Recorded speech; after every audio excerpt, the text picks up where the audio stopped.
계속해서 금요일마다 우리 주님이 우리에게 주시는 질문 몇 가지를 가지고 함께 나눴습니다. 내가 어디 있느냐? 어디 계셨습니까? 한 주간 동안 계셨던 곳이 어느 곳입니까? 하나님 원하시는 곳에 계셨나요? 아니면 또 숨어 계셨는지, 아니면 하나님 원치 않는 곳에서 타조처럼 머리만 박고 계셨는지, 우리가 있었던 곳이 어디일까요? 또 저번 주에 했던 질문은 내 이름이 무엇이냐라는 거지요. 여러분들, 우리의 이름이 무엇일까요? 우리 이름은 계명되어 있어야 되지요. 예수님을 만난 이후에 우리 이름은 바뀌어져 있어야 됩니다. 예수님 때문에 우리는 인생이 바뀌었고, 예수님 때문에 새 생명이 들어왔기 때문에 우리는 그 이름이 바뀌어야 되지요. 이 땅에 두 발을 딛고 있지만 우리의 마음은 어디에 있어야 됩니까? 주님이 계신 저 천국에 있어야 되지요. 그래서 이 땅에 살고 있지만 이 땅의 삶의 원리가 아닌 하나님 나라의 삶의 원리로 이 땅에서 천국 같은 삶을 살아가는 인생들이 우리와 같은 사람들이라는 겁니다. 그래서 우리의 이름이 무엇이냐라고 주님이 질문하는 거지요. 오늘은 옆에 분에게 이렇게 질문해 보실까요? 손에 뭐 갖고 있습니까? 손에 뭐 갖고 계세요 지금? 네, 우리 지금 질문하시는 거거든요. 지금 손에 뭐 갖고 있니? 라고 지금 질문하시는 거죠. 네, 펜 들고 있네. 네, 우리 은서, 펜 흔들고 있어요. 저마다 각자의 손에 무엇인가 들고 있을 겁니다. 이 질문을 받은 사람은 여러분들 잘 알다시피 모세라는 인물이 이 질문을 받지요. 모세는 애굽의 노예로 있을 때에 노예의 아들로 태어납니다. 이가 태어날 때 이스라엘 민족은 번성했지요. 애굽의 전역에 이스라엘 민족만큼 많은 민족이 없을 만큼 그 숫자가 갑자기 커지고 많아지기 시작을 합니다. 그래서 애굽 왕들이 어떻게 합니까? 걱정하게 되지요. 애굽에 있는 백성보다 더 많아지면 이 나라가 바뀔 것 같고요. 전쟁이 일어나면 적국과 하나가 되어지면 금방 애굽이 또 패망할 수 있는 그런 두려움 가운데 있게 됩니다. 그래서 바로가 무슨 선택을 하냐면 그들이 하고 있는 고역을 더 힘들게 합니다. 그런데 웬걸 고역이 힘들수록 더 애기를 잘 낳아요. 그래서 어떻게 합니까? 하는 수 없이 아기가 태어나면 남자면 다 날강에 던져서 죽이고 여자아이만 살려라 라고 명령을 내립니다. 그때 태어난 아이가 누굽니까? 모세입니다. 모세도 3개월 동안 그 부모가 잘 양육을 했지만 3개월 이상이 되니까 그 목소리가 너무 커지고 울음소리가 커서 더 이상 숨길 수가 없었습니다. 그래서 여러분들 알다시피 방주지요. 아기, 생명을 담을 수 있는 갈대 상자를 만들어요. 그 방주를 만들어서 거기에 아이를 실어서 나일강에 띄워보냅니다. 그때 누가 나와 있습니까? 하나님이 그 시간대에 바로의 공주가 목욕을 하러 나오게 합니다. 그 공주가 울음소리를 듣고 그 아이를 치근하게 생각을 하지요. 그래서 그 아이를 어떻게 합니까? 자기의 양아들로 입적을 시킵니다. 강물에 뛰어내려오는 그 아이는 분명히 유대인이라는 것을 알고 있지만 이 공주 마음 가운데는 자기가 자녀가 없기 때문에, 공주이기 때문에, 그리고 아이를 낳을 수 없기 때문에 이 아이를 자기 아이로 궁에서 키우게 됩니다. 모세가 궁에서 몇 년을 삽니까? 40년을 삽니다. 그런데 그를 키웠던, 유아기 때 키웠던 사람이 누굽니까? 어머니였지요. 그 아버지는 레위 사람이었습니다. 그 피를 이어받아서 이 모세는 굉장히 자기 민족에 대한 애착이 많았고, 자기가 궁궐에서 40년 동안 많은 교육을 받지만 그 모든 것이 자기 민족을 위해서 교육을 받고 있다라고 생각을 하게 되지요. 우리 아이들도 그렇게 생각했으면 좋겠어요. 내가 지금 공부하는 게 우리 민족을 위해서 공부한다라는 생각을 가지고 이 시대의 시대적 사명을 가지고 우리 아이들이 공부를 하면 우리 교회에는 전국에서 노는 우리 아이들이 많이 나올 텐데, 이 땅에 태어난 아이들은 다 그때 하나님 주신 사명들이 있지요. 모세도 다르지 않습니다. 모세도 애굽 왕궁에서 자라면서 그 마음을 알게 돼요. 하나님이 나를 왜 궁에서 이 애굽에 있는 모든 학식과 모든 무예와 이 모든 것을 배우게 했을까? 당연히 알지요. 하나님이 나를 쓰시겠다라는 생각을 갖습니다. 그래서 40살 됐을 때 궁 밖으로 나갑니다. 그런데 애굽 사람이 이스라엘 민족을 괴롭히는 것을 보고 말리다가 애굽 사람을 쳐서 죽이게 됩니다. 그래서 모래 감추지요. 또 그 다음날 나가봤더니 이스라엘 민족끼리 싸워요. 그래서 왜 같은 민족끼리 이렇게 싸우십니까? 그랬더니 한 사람이 당신이 어제 애굽 사람을 죽인 것처럼 나도 죽이려고 하느냐라고 말하는 것 때문에 그가 했던 모든 일이 탄로가 납니다. 바로가 집에 체포 명령을 내리게 되지요. 그래서 그는 도망가게 됩니다. 광야로 도망가서 40년 동안 도망자의 삶을 살게 되지요. 이게 모세의 삶입니다. 필연적으로 이 안에는 하나님의 섭리가 있습니다. 모세도 자기가 하나님께 쓰임받을 걸 알아요. 우리 아이들 하나님께 쓰임받을 거 아십니까? 저는 우리 아이들이 쓰임받을 줄 저는 압니다. 어떻게 하냐고요? 금강교회 나오니까 알지요. 금강교회 안 나오면 제가 어떻게 알겠습니까? 우리 교회 나오니까 알지. 자, 모세도 알았지요. 그런데 그 암을 알고 있었던 모세가 지금 광야로 쫓겨남을 당해서요. 지금 미디안 광야에서 한 제사장을 만나게 됩니다. 그리고 그 가정에 한 여인과 결혼해서요. 처가살이를 하게 되지요. 얼마나 측은했을까라는 생각이 들어요. 왕자였습니다.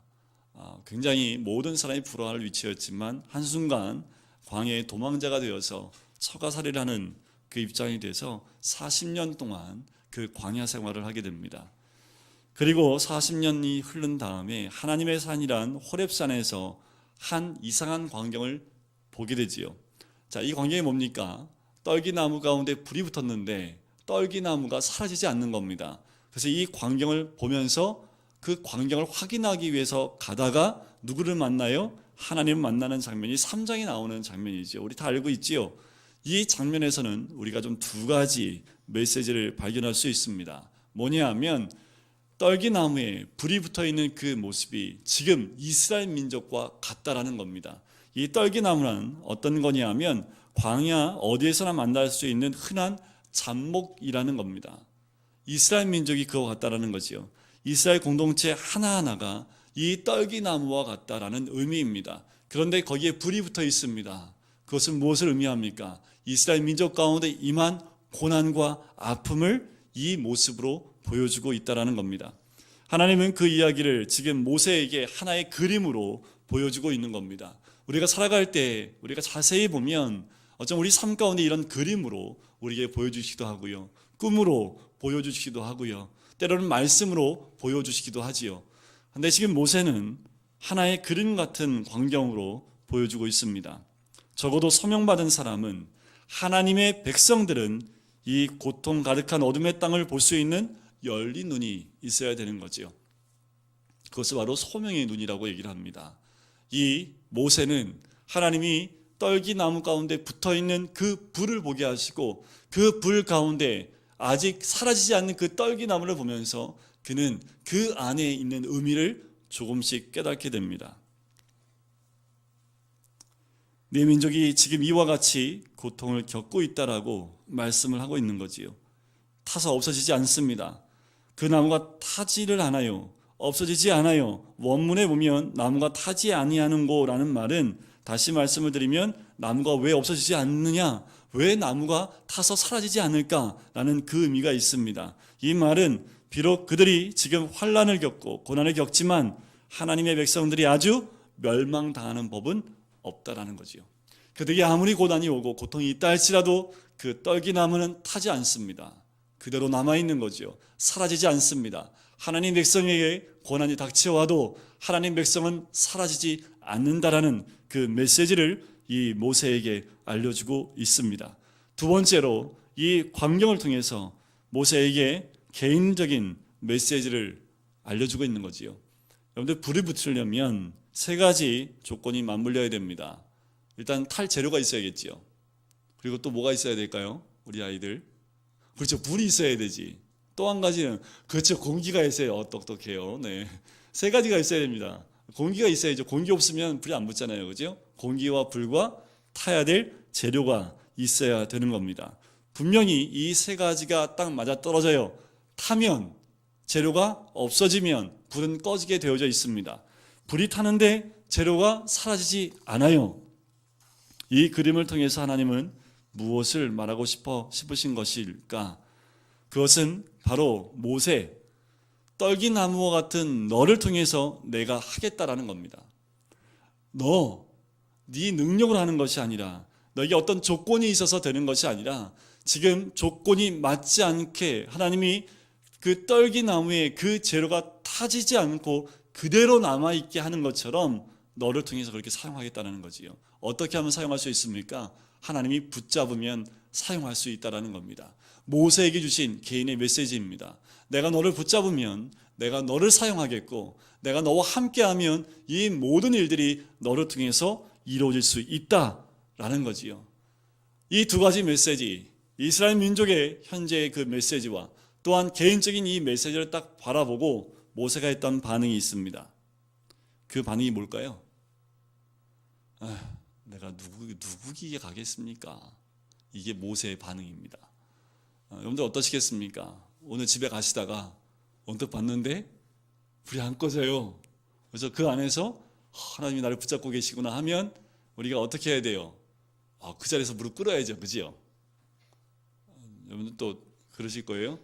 왜 그러세요 또 나한테? 이러실 거예요? 그러실 수도 있겠죠. 지금 모세가 그런 거예요. 하나님 왜 그러시는 거야 나한테 지금? 왜요? 40년 전에 자기의 힘이 있을 때는 안 부르시더니 내가 지금 누구이기에 내가 가겠습니까? 저 못 가요 라는 그 의미가 이 안에 들어가 있는 거지요. 그 마음에는 어쩌면 40년 전에 하나님, 저도 알았어요. 40년 전에는 내가 능력도 있었고 힘도 있었고 권력도 있었고 그때는 제가 알았는데 40년이 더 지나고 80세가 된 지금 이때에는 도대체 뭐 어쩌라는 겁니까? 라는 원망의 소리가 아니었을까요? 그런데 모세가 한 가지 깨달지 못한 게 있습니다. 모세가 120년을 살지요. 40년, 40년, 40년입니다. 그런데 처음 40년은요. 아까도 말씀드렸지만 문무가 출중했습니다. 힘도 셌고요. 왜요? 40세잖아요. 그죠? 40세니까 힘도 세고 지혜도 있고 그 힘과 지혜를 가지고 뭐 했습니까? 사람 죽였잖아요. 그런데 하나님은 그런 모세를 어떻게 합니까? 완전히 땅에 묻어버리시지요. 40년 동안 광야 가운데 그냥 묻어버리시는 거지요. 양떼만 돌보면서 자기의 모든 것이 다 사라지는. 그래서 모세가 저렇게 3장 11절에 고백하는 것처럼 내가 누구이기에 바로에게 가며 이스라엘 자손을 애굽에서 인도하여 내리까. 이 말이죠. 이 말 뜻은 이 나이에 날 어떻게 하겠다고 이제 와서 속만 상하게 만듭니까? 됐습니다. 잘 나갈 때는 땅에 묻어버리더만 이제 오셔서 나 어떡하라는 겁니까? 이런 얘기지요. 그는 애굽에서도 사형 선고를 받은 것이나 다름이 없습니다. 내가 바로에게 어떻게 갑니까? 가서 뭐라고 해야 합니까? 그러나 하나님 눈으로 볼 때 이제 됐다라는 거지요. 사도행전 7장 29절과 30절 말씀에 보면 기막힌 말씀이 있어요. 이 부분에 대해서 제가 읽어드려 볼게요. 모세가 이 말 때문에 도주하여 미디안 땅에서 나가나 되어 거기서 아들 둘을 낳으니라. 40년이 참에 천사가 시내산 광야 가시나무 떨기 불꽃 가운데서 그에게 보이거늘. 자, 여기서 한마디가 굉장히 중요합니다. 뭘까요? 맞히시는 분에게는 맛있는 뭐냐 하면 40년이 참회라는 거예요. 참회. 왜 사도행전에서 스데반이 이 부분을 설교할 때에 40년이 찼다라고 얘기를 했을까요? 그 이유가 뭘까요? 하나님이 기다리셨다는 거지요. 하나님이 40년이 찰 때까지 하나님 계획 속에 이 모든 것이 준비되어져 있다라는 거지요.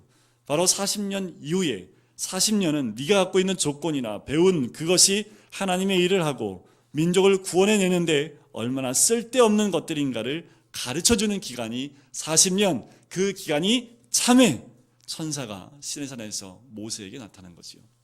어쩌면 우리 삶 가운데 이 참회가 아직 안 차 있기 때문에 우리 삶 가운데 그냥 초야에 묻혀있는 것 같은 그 삶을 살 수도 있습니다.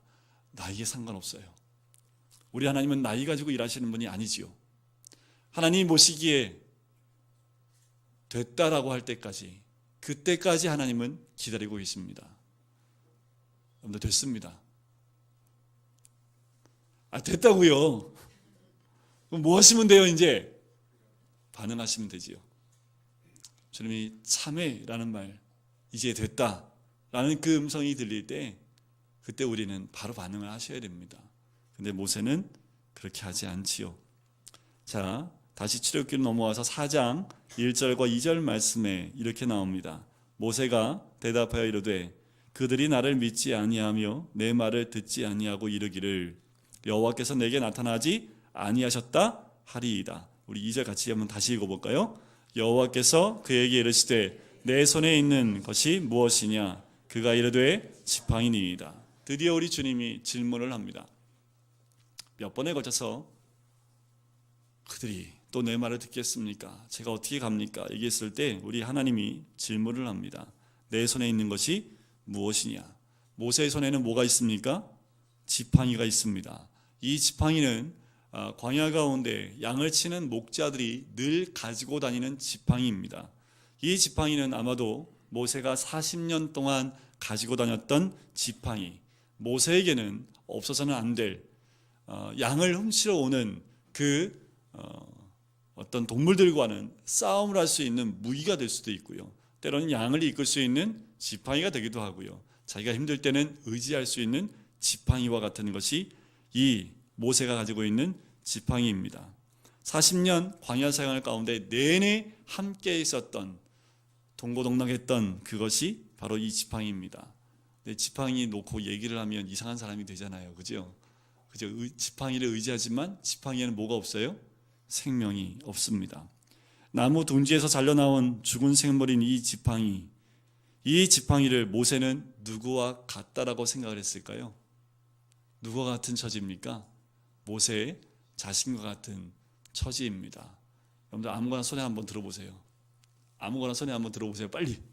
네, 아무거나. 네, 잘 들으셔야 돼요. 손에 드신 게 뭐예요 지금? 네, 그것이 어떻게 보면 지금 나와 같은 모습일 수도 있다라는 거지요. 모세는 40년 동안 그 지팡이를 들고 다니면서 그 지팡이 보면서 누구를 생각하는 거예요? 어쩌면 넌 나와 이렇게 똑같냐 라는 생각을 했던 그 지팡이는 바로 모세를 상징합니다. 내 손에 무엇이 있느냐? 지팡이입니다. 그때 하나님이 말씀하십니다. 지팡이를 어떻게 하라고 하십니까? 던지라고 말씀을 하시지요. 땅에 던졌더니 그 지팡이가 뭐가 됩니까? 바로 뱀이 돼요.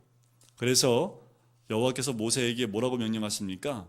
손을 내밀어서 꼬리를 잡으라고 하시지요. 그가 손을 내밀어 그것을 잡으니 손에서 다시 뭐가 돼요? 지팡이가 됩니다. 자, 땅에 던졌더니 뱀이 돼요. 이 여기서 나오는 뱀은요, 히브리어로 나쉬라는 말을 쓰는데 코브라 종류의 뱀을 쓸 때 쓰는 단어입니다. 자, 당시 애굽에 신이 있는데 부토라는 신이 있습니다. 유명한 수호신인데 이 모양이 여신인데 그 문양이 코브라 머리를 하고 있어요. 독사의 머리를 하고 있습니다. 지팡이가 그 독사로 바뀌어 있는 거지요. 자, 우리 하나님이 뱀을 창조하셨는데 참 잘 모르시는 게 있습니다. 뱀, 그 독사의 꼬리를 잡으면 어떻게 될까요? 네, 죽어요. 네, 그냥 어느 뱀이든 꼬리 한번 잡아보십시오. 네, 독이 없으면 그냥 따끔하고 아프실 거고요. 독이 있으면요, 그냥 바로 죽습니다. 우리 하나님이 그걸 모르시고 뱀을 잡으라고 했을까라는 거예요. 독사는 머리를 눌러야지 살 수 있습니다. 잡을 수 있습니다. 그런데 왜 꼬리를 잡으라고 했을까? 이거를 풀기 위해서는 창세기 3장에 가면 하나님이 뱀을 저주하실 때 이렇게 말씀하시지요. 여인의 후손이 내 머리를 상하게 할 것이다 라고 말씀하시지요. 여인의 머리, 여인의 후손이 뭡니까? 여인의 후손은 그리스도를 의미하죠. 그 그리스도가 이 뱀의 머리를 상하게 한다라는 겁니다. 그 말은 뭐예요? 이미 예수님의 사역을 통해서, 십자가 사역을 통해서 이미 그 머리는 박살이 났다라는 겁니다. 머리를 잡을 필요가 없다라는 거지요. 꼬리만 잡으면 된다라는 뜻이지요. 머리는 이미 그리스도에서 승패가 결정된 상태이기 때문에 꼬리만 잡으면 된다라는 겁니다. 내가 하는 구원의 역사에 너는 뭐만 잡으면 돼요?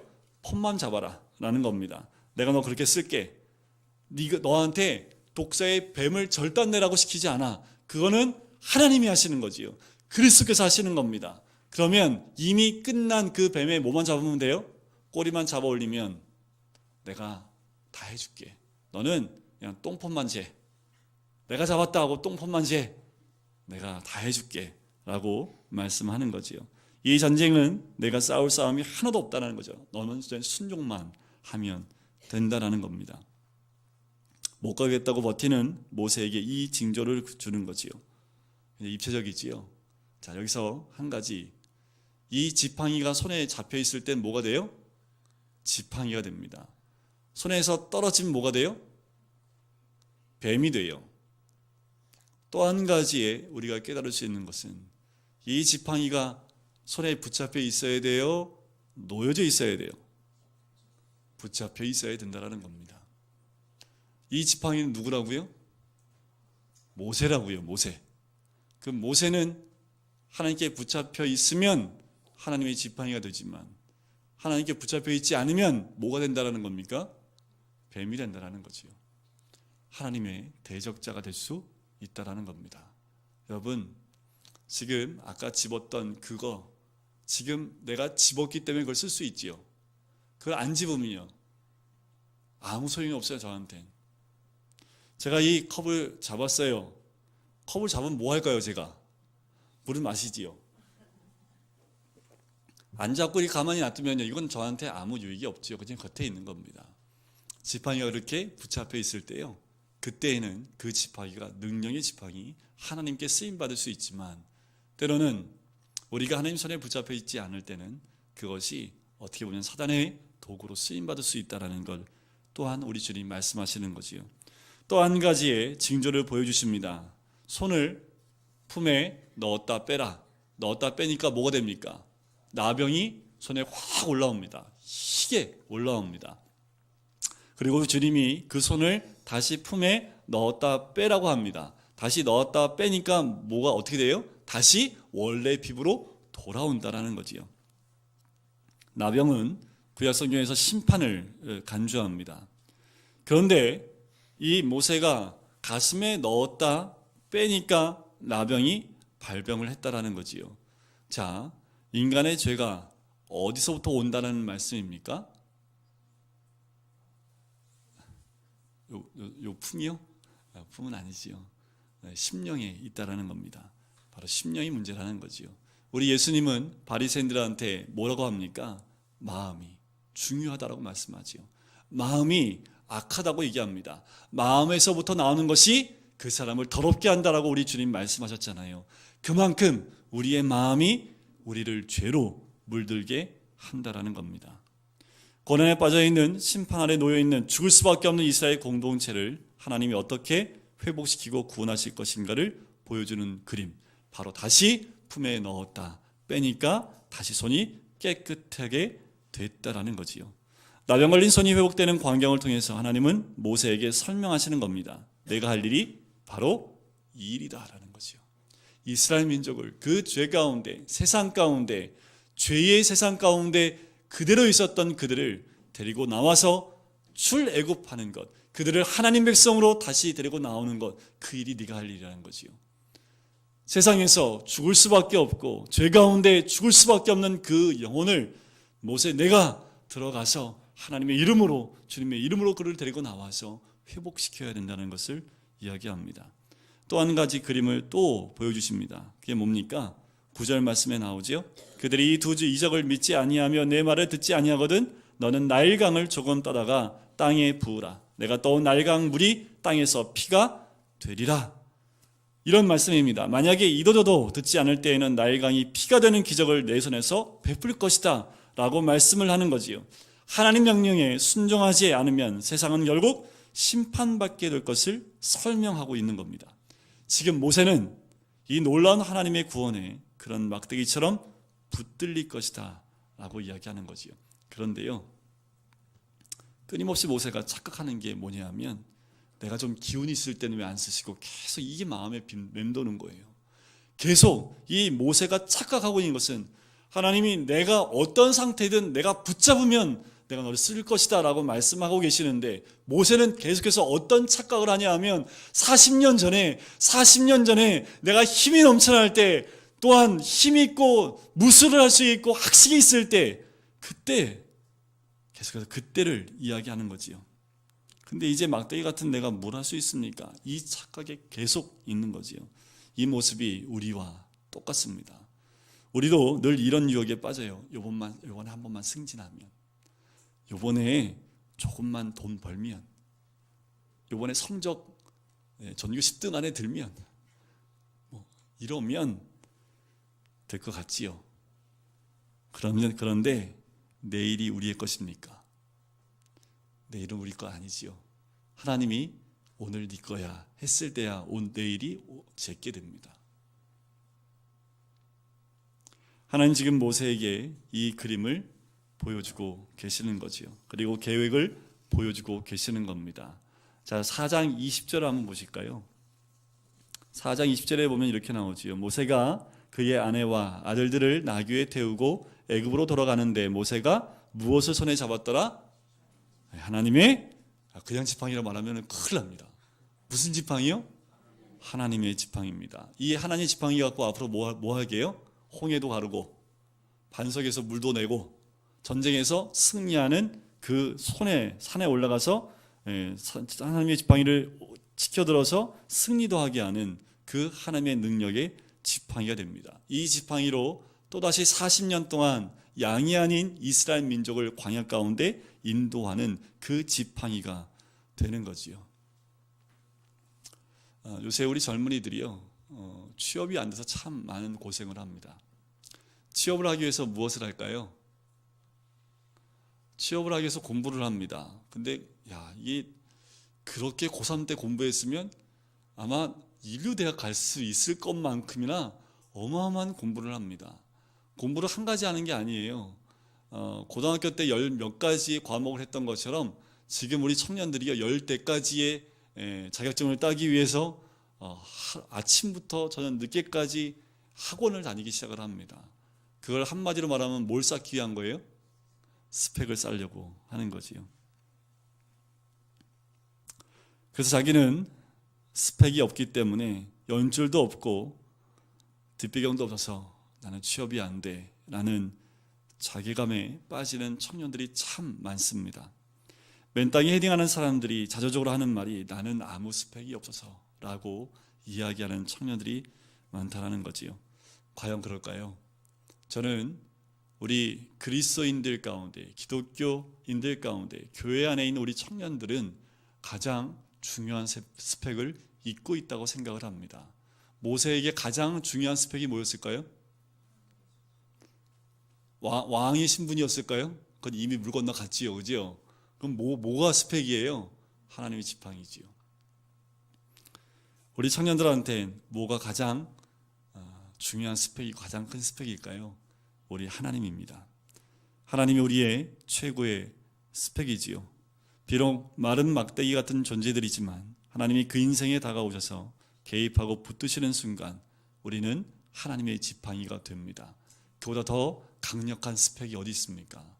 세상에 아무리 많은 학력이 있고 아무리 많은 자격증이 있다 할지라도 하나님 붙잡아주지 않으면 쓰임받을 수 없습니다. 우리 청년들한테 이 얘기가 좀 가슴에 확, 청년들이 없으니까 우리 아이들이라도 좀 확. 가장 중요한 건요, 최선을 다하는 건 정말 중요합니다. 하지만 거기에 더 하나, 하나님께 붙잡힌 바 되는 최선입니다. 하나님께 붙잡히지 않으면 한순간도 그 하나님 손에 붙잡혀 있지 않으면 그 지팡이는 뭐가 된다고요? 세상에 쓰임받는 세상의 지팡이로 전락됩니다. 좋은 대학 나오면 뭐합니까? 좋은 곳에 취업하면 뭐합니까? 그 모든 것들이 우리 청년들에게 어떻게 작용을 할까요? 어떻게 보면 하나님께 붙잡힌 바 돼서 중소기업에 들어간다 할지라도, 또한 스펙이 없어서 조금 안 좋은 곳에 들어간다 할지라도 주님께 붙잡힌 바 된다면 그곳을 송두리째 하나님 나라로 변화시킬 수 있는 능력자가 될 수 있는 거지요. 고린도후서 4장 7절에 보면 이런 말씀이 있습니다. 우리가 이 보배를 질그릇에 가졌으니 이는 심히 큰 능력은 하나님께 있고 우리에게 있지 아니함을 알게 하려 함이라. 우리를 뭐라고 표현합니까? 질그릇이라고 얘기합니다. 이 질그릇 안에 무엇이 있다고 얘기를 해요? 보배가 있다고 합니다. 보배를 가졌다고 얘기를 해요. 그럼 이 보배가 드러나려면 어떻게 해야 됩니까? 이 질그릇을 동으로 바꾸면 될까요? 질그릇을 은그릇으로 바꾸면 될까요? 이 질그릇을 금그릇, 좀 더 나아가서 다이아몬드 그릇으로 바꾸면 그 안에 있는 보배가 더 빛날까요? 어떻게 해야지 그 안에 있는 보배가 빛을 발할 수 있겠습니까? 사정없이 깨뜨려야지요. 부수면 그 안에 있는 보배가 드러나는 겁니다. 질그릇에 고이 쌓여 있을 때는 그것이 보배인지 알지 못해요. 하지만 그 질그릇이 완전히 깨어지는 역사가 있을 때 그 안에 있는 보물이 딱 튀어나오면 이거 보물이다 라고 얘기할 수 있는 거지요. 그런데 우리는 질그릇을 바꿔달라고 기도하고 있지 않습니까? 그 질그릇을 하나님 다이아몬드까지 어떻게 레벨업 안 되겠습니까? 네? 은그릇으로 레벨업 안 되겠습니까? 그것이 우리의 모습은 아닌가요? 보배가 보배다워진다는 것, 바로 우리가 깨어질 때 그 보배는 보배로서의 역할을 감당하는 거지요. 하나님은 왜 40년 차 돼서야 모세에게 나타났을까? 40년 광야는 모세에게 무슨 시간이었을까요? 자기가 익히고 배우고 습득한 것들이 하나님의 일을 하고 하나님이 하나님 되심을 드러내는데 무용지물인 것을 깨닫는 시간이 40년이라는 시간이 걸렸다라는 거지요. 그런데 우리가 가지고 있는 모든 것들, 그 모든 것들이 하나님이 하나님 되시면 되는데 이 모든 것들이 쓰임을 받고 있을까요? 아니면 그것을 내가 움켜잡고 있을까요? 하나님은 우리의 가지고 있는 무엇을 가지고 하나님 되심을 드러내는 분이 아닙니다. 하나님은 하나님이시지요. 우리는 그 하나님을 드러내기만 하면 되는 거지요. 하나님은 모세를 금막대기로 만들어 사용하지 않으십니다. 우리 하나님은 모세를 동막대기로 만들지도 않으십니다. 여전히 어느 광야에서나 볼 수 있는 그냥 흔한 막대기 불과합니다. 그런데 그 막대기가 하나님께 붙잡힌 바 되는 순간부터 그 막대기는 하나님의 지팡이가 되는 것입니다. 여러분들 믿으시지요? 옆에 있는 사람 한번 확 잡아보세요. 내 지팡이. 제가 오늘 여러분들 한 명 한 명 붙잡고 하나님의 지팡이라고 좀 이렇게 옆에 분 다시 잡고 하나님의 지팡이입니다. 좀 고백도 해주세요. 그냥 잡지만 마시고 당신이 하나님의 지팡이입니다. 하나님이 나를 붙드시는 것, 그것이 최고의 스펙입니다. 어떻게 하면 하나님이 나를 붙잡고 있을까요? 세상의 스펙 가지고는 안 돼요. 내가 깨어져야지만, 내가 부서져야지만, 내 안에 있는 보배가 드러나야지만 하나님께 붙잡힌 바 될 수 있습니다. 하나님이 내 인생에 개입해 들어오시는 것, 그것이 내 인생의 최고의 스펙이지요. 우리 청년들이 이것을 알고 우리 아이들이 이것을 알면 매 순간 그 한순간에 넘어지지 않고 오늘도 내가 하나님께 붙잡혀 있는 인생인지 아닌지만 바라보고 가면 됩니다. 그렇다고 그것만 보고 공부 안 하고 그것만 묵상하는 얘기가 아니라 학생으로서의 최선을 다하면서 이 공부하는 이유가 무엇인지, 내가 공부하면서 주님께 붙잡혀 있는지 그것을 묵상해 봐야 되겠지요. 요한복음 10장 29절에 내 아버지는 만물보다 크심에 아무도 아버지 손에서 빼앗을 수 없느니라고 성경은 우리에게 말씀을 합니다. 세상의 학력, 배경, 연출, 이것이 최고의 스펙이 절대로 아닙니다. 일터에서 불공평하고 억울한 일들을 겪을 수 있어요. 그때마다 이렇게 외치세요. 하나님은 나의 스펙입니다.